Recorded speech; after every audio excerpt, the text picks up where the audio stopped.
আবারও মুখোমুখি হতে যাচ্ছেন এনসিপির মুখপাত্র আসিফ মাহমুদ ও মুক্তিযুদ্ধ প্রতিমন্ত্রী বিএনপি নেতা ইশরাক হোসেন। রাজপথ নয়, এবার সরাসরি ভোটের মাঠে লড়বেন তারা, জানিয়ে নতুন করে শুরু হয়েছে আলোচনা। তবে কোন নির্বাচনে লড়তে যাচ্ছেন আসিফ ইশরাক, জানাচ্ছেন এসআই রাজ। সদ্য সমাপ্ত ত্রয়োদশ জাতীয় সংসদ নির্বাচনের পর এবার সিটি কর্পোরেশনে নির্বাচন করার ঘোষণা দিয়েছেন বিএনপি নেতা ইঞ্জিনিয়ার ইশরাক হোসেন। সোমবার নিজের ভেরিফাইড ফেসবুক পেজে দেওয়া এক পোস্টে সিটি কর্পোরেশন নির্বাচনে মেয়র প্রার্থী হওয়ার ঘোষণা দেন তিনি। ফেসবুক পোস্টে ইশরাক লেখেন, ঢাকা দক্ষিণ থেকে সিটি নির্বাচন করব ইনশাআল্লাহ। গত 12 ফেব্রুয়ারি অনুষ্ঠিত ত্রয়োদশ জাতীয় সংসদ নির্বাচনে অংশ নেন ইঞ্জিনিয়ার ইশরাক হোসেন।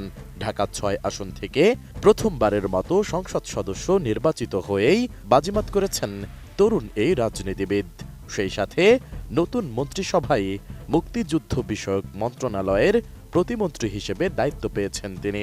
ইশরাক হোসেন অবিভক্ত ঢাকা সিটি কর্পোরেশনের সাবেক মেয়র ও সাবেক মন্ত্রী প্রয়াত সাদেক হোসেন খোকার জ্যেষ্ঠ সন্তান। এদিকে সংসদ নির্বাচন শেষে বিএনপি সরকার গঠনের পর এবার আলোচনা শুরু হয়েছে সিটি কর্পোরেশন নির্বাচন নিয়ে। যদিও গত সপ্তাহে নির্বাচন কমিশন ঈদের পর সিটি কর্পোরেশন নির্বাচনের বিষয়ে ইঙ্গিত দিয়েছে। এমন পরিস্থিতির মধ্যেই 23 ফেব্রুয়ারি ঢাকার 2টি সহ দেশের 6টি সিটি কর্পোরেশনে প্রশাসক নিয়োগ দিয়েছে সরকার। প্রশাসকেরা সকলেই বিএনপির বিভিন্ন পর্যায়ের নেতা। ফিনিশ আসলে একটা জিনিস, সস্তায় বস্তাপতা জিনিস, স্পার্টা চিনে ফিনিশ। অন্যদিকে সম্প্রতি জাতীয় নাগরিক পার্টির এক সভায় ঢাকা দক্ষিণ সিটি কর্পোরেশনে মেয়র পদে নির্বাচনের জন্য দলটির মুখপাত্র আসিফ মাহমুদ সজীব ভুঁইয়ার নাম প্রাথমিকভাবে চূড়ান্ত করার কথা শোনা যাচ্ছে। এমন অবস্থার মধ্যে ইশরাক হোসেনের পোস্টের পর এখন আলোচনা, তবে কি আবারও মুখোমুখি হতে যাচ্ছেন আসিফ মাহমুদ ও ইশরাক হোসেন? যদিও এর আগেও মেয়র পদে নির্বাচন করেছেন ইশরাক হোসেন। 2020 সালে অনুষ্ঠিত সেই নির্বাচনে তার প্রতিদ্বন্দ্বী ছিলেন আওয়ামী লীগের শেখ ফজলেনুর তাপস এবং সেই নির্বাচনে তাপস নির্বাচিতও হন। অবশ্য সেই নির্বাচন নিয়ে শুরু থেকেই নানা অনিয়মের অভিযোগ উঠেছিল।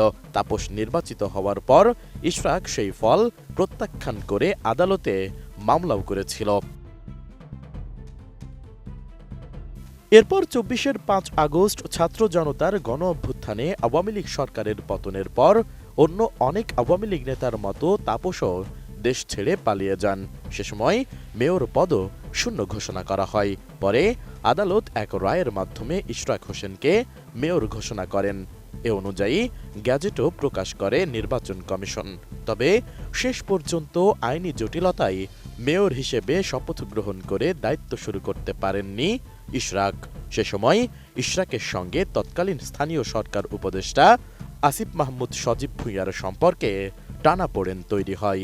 এখন দেখার বিষয় শেষ পর্যন্ত কি হয়। এসআই রাজ, এটিএন নিউজ, ঢাকা।